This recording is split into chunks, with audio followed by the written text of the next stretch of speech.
भारतावरील हल्ल्यांच्या प्रत्युत्तरामध्ये पाकच्या मोठ्या शहरांवर भारताचे तुफान हल्ले।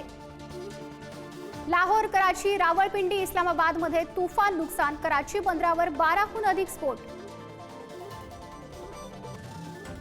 पाकिस्तानची तिहेरी कोंडी, एकीकडून भारताचे हल्ले तर दुसरीकडे मुनीर विरोधामध्ये पाकिस्तानात असंतोष। मुनीरला लष्कर प्रमुख पदावरून हटवल्याची ही चर्चा, तर बलोच आर्मीचेही पाकवर हल्ले। हल्ल्यानंतर मोदी आणि अजित डोवाल यांच्यात बैठक। गृहमंत्री अमित शहा तिन्ही दलांच्या संपर्कात, तर संरक्षण मंत्री राजनाथ सिंह यांच्याही हाय व्होल्टेज बैठका।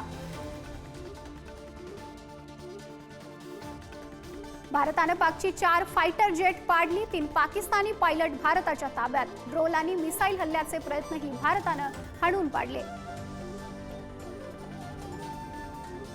भारतात घुसण्याचा प्रयत्न करणाऱ्या 7 दहशतवाद्यांना कंठस्नान। भारतीय सैन्याच्या गोळीबारात जैशचे दहशतवादी यमसदनी। भारताच्या हल्ल्यानंतर पाकिस्तानामधील 10 शहरांमध्ये आणीबाणीची घोषणा। नागरिकांना घरातच राहण्याचे आदेश। पाकिस्तानात दहशतीचं वातावरण। पाकिस्तानच्या कुरापतीनंतर अमेरिकेनंही पाकिस्तानला फटकारलं। दहशतवाद्यांना पाठिंबा देणं थांबवा, परिस्थिती आणखी चिघळवू नका, ट्रम्प यांच्याकडून पाकची कान उघडणी।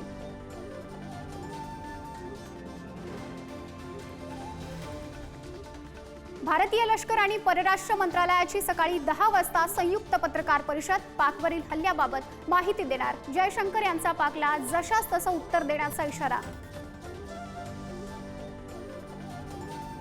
खबरदारी म्हणून जम्मू आणि पंजाबमधील शाळांना 3 दिवस सुट्टी। शहांकडून सर्व राज्यांना अलर्ट, यंत्रणा ॲक्शन मोडमध्ये।